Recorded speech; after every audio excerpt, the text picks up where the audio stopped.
Simple interest, there's different ways of writing it. I've got it as PRT, where I is the interest, P is the principal, R is the interest rate as a decimal, or a fraction if you prefer. T is the time period. So, $3,000 invested at 6. I is PRT, sub it in. So the interest is 1,260. But make sure you read the question. It's not asking what is the interest, it's saying how much is the investment worth, so you add it on. So compound interest. Now the nice thing about compound interest for our questions is basically we're talking about a geometric series. So it's in that form, AR to the power of n. Okay, I've written it as PR to the power of n, but it's the same thing. So AN is the amount after n time periods, P is the principal, R is the interest rate, plus 1 in this case, because we're saying we're going to be increasing by so much percent each time. And then, of course, our time periods. Make sure you match your compounding time with your time periods.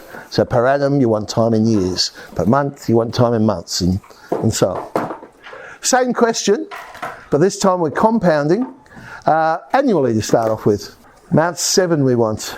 So when we compound it, we end up with 4,510. What was the simple one again? It was 4,260. So yeah, compounding is going to work out better.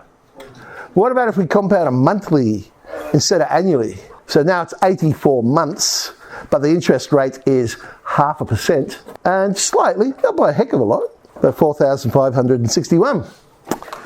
Depreciation. That's the same formula, because it is exactly the same thing. It's just that you're losing value instead of gaining value. So it'd be 1 minus the depreciation rate. An espresso machine. Those of you that drink coffee might have one. I personally don't drink coffee, and I can see why, because if they cost $15,000, I'm not buying one of them. And possibly a business.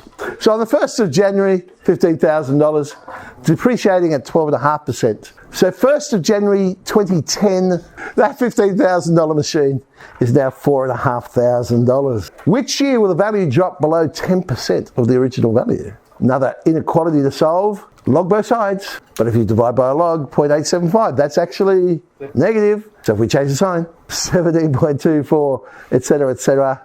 So the 18th year is what we're looking for. Enjoy.